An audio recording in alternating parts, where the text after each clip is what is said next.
Hey, it's Kim. Welcome to today's Journal with Me video, where I will be updating my memory keeper.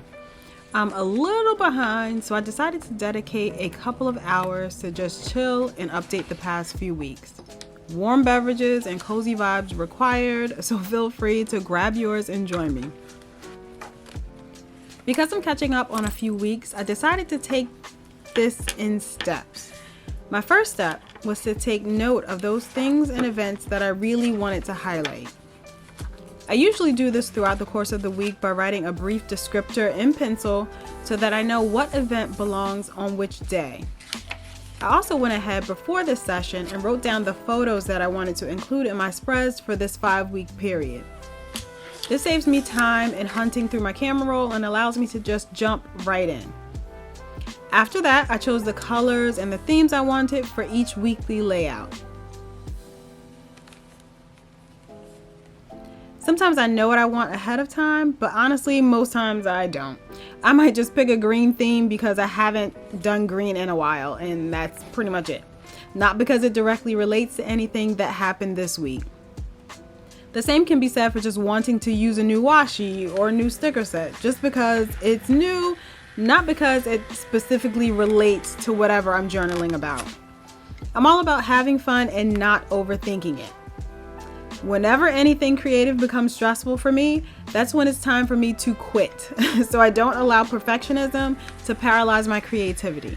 It's a form of release, so it should be natural.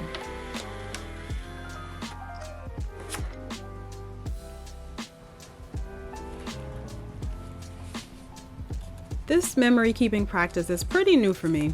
I started it earlier this year and covered a little bit about it in a previous video that I did about my journal setup.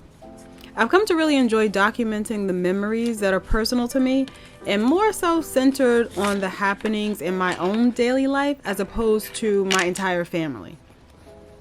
As I've fallen behind here and there, I really had to be a bit introspective to determine if this was something that was really worth my time, so to speak. Is the value that memory keeping brings to my life worth the time it takes to update it and the stress I might feel when I do fall behind? For me, the answer is yes. I think when it comes to those of us in the planner and journaling community who are in multiple planners and multiple journals year round, we really do need to take a beat every now and then to decide, is it really worth it? Of course, we like the pretty pictures and the layouts, and we love the creative outlet, but sometimes that can grow to feel overwhelming depending on the season of life that we're in. That's why it's most important to do things because we like it and not because it's what everyone else is doing. It's great to take inspiration from others, but we then have to turn that inspiration into something that reflects our own personalities and lives, not just to straight up copy what someone else is doing.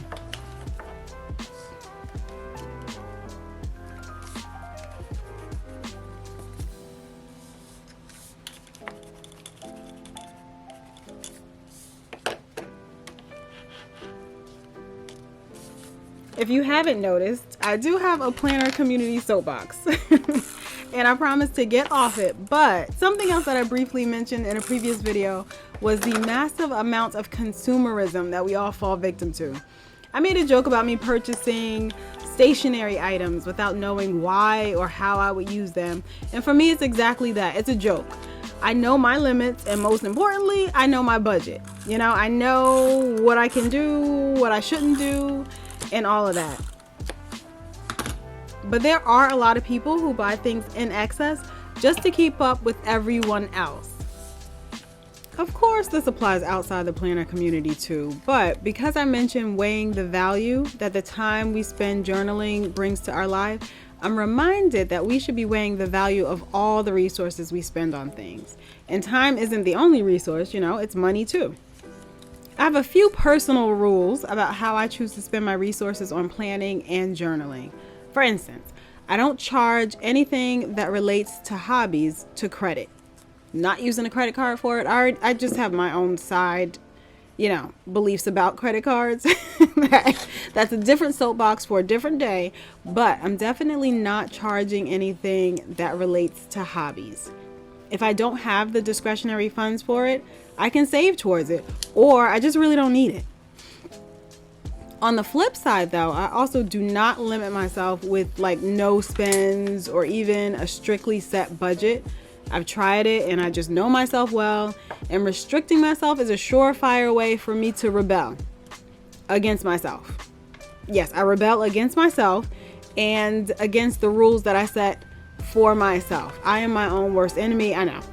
It may be weird, but I have a hard time following restrictions, especially if they're very strict.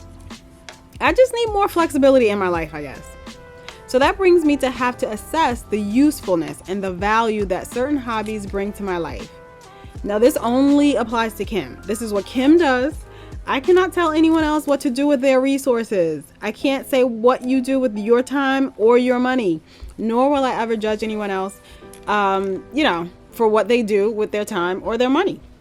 So while we should be conscious of our own overconsumption as it relates to this topic, we should also let others live how they choose and leave the judginess aside. If that lady over there that bought 12 Sterling Ink Common planners did not spend your money to buy them, let her do her, like let her live. Just, be faster next time if you happen to miss out on the pre-order. I'm just saying.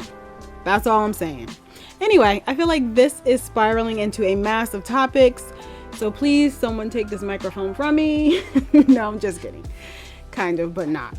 Anyway, if you want to discuss consumerism in the planner community and how it's affected you, what you think about it, please feel free to share it down in the comments. I'm always curious to hear other people's take on topics like this one.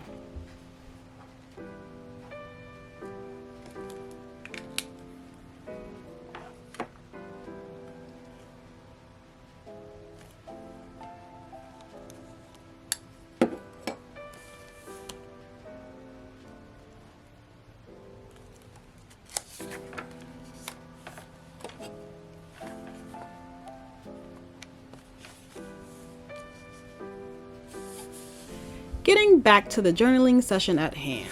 There are actually 6 weeks that I'm back journaling. I feel like that kind of sounds weird. Back journaling, back planning. 6 weeks that I'm filling in. It sounds like a lot saying it, but really it didn't take me too long to get it done. I set this time aside knowing that I wanted to focus on journaling and only journaling. I didn't have an appointment to make right after this or a meeting to hurry to. So my goal was just to relax and focus on having fun in my journal. That's it.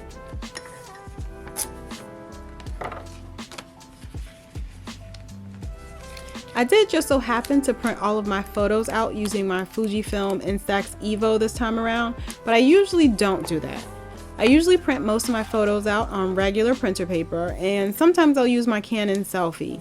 It really just depends on how much bulk I want to cut down on in my journal. I would say rating the photos from thinnest to bulkiest would be copy paper, the Canon Selphy, and then the Instax Evo. Ease of use though would probably put the Evo at the top.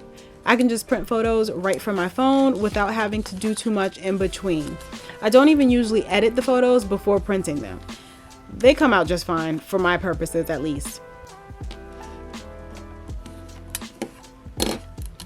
And during the session, I'm just using an assortment of washi tapes, regular stickers, and rub-on stickers from my stash, along with Tombow markers, Crayola super tips, Micron fine liners, pencils, yada yada yada.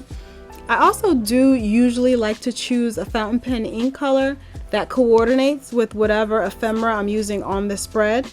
However, today I just pulled out all of the inked fountain pens I have and chose whichever ones best complemented the spreads.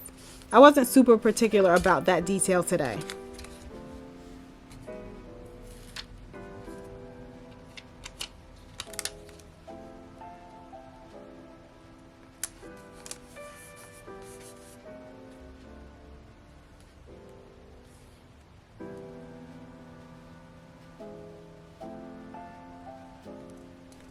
There were a few notable events that I wanted to document over the course of these 6 weeks.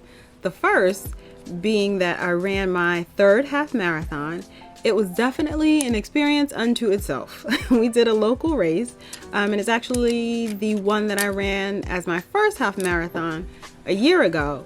and it goes along the Hudson River. Very beautiful view. We can see the city line of New York. We can see the Statue of Liberty and all that beautiful stuff. But of course, this year was an event because we ran through a tropical storm. So yes, a tropical storm right on the water. As you can imagine, it was windy, rainy, all sorts of miserable. But in the end, we did actually have a lot of fun. I do have a video about that experience if there are any runners or non-runners who might be interested. I'll have it linked for you.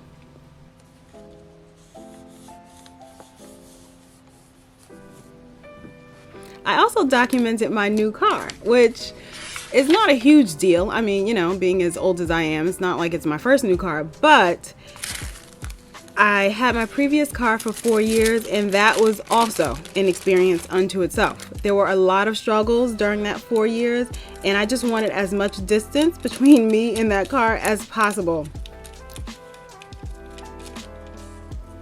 But buying one during the pandemic also had its challenges. There was limited stock, there were dealerships charging like crazy markups, and I just could not be bothered.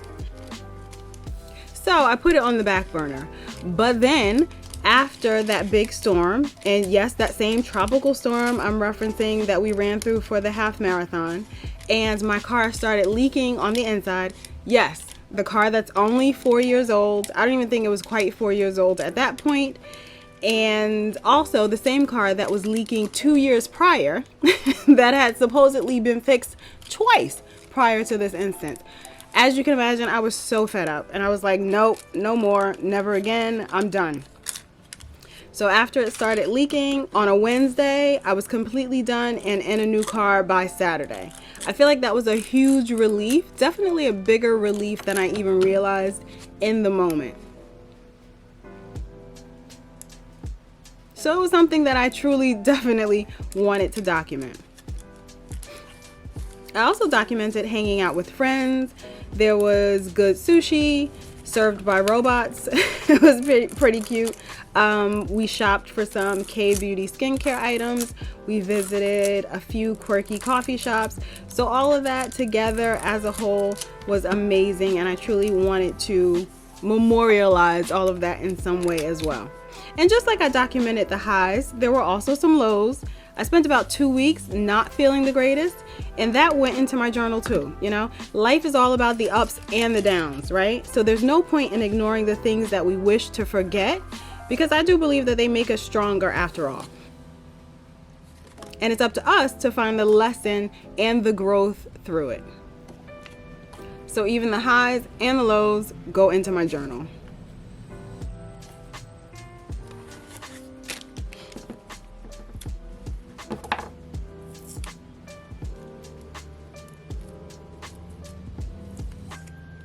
All right, I'm gonna quit blabbering here and let you just zone out as you work on your journal, your planner, or use it as background noise while cleaning or working or whatever it is that you have going on.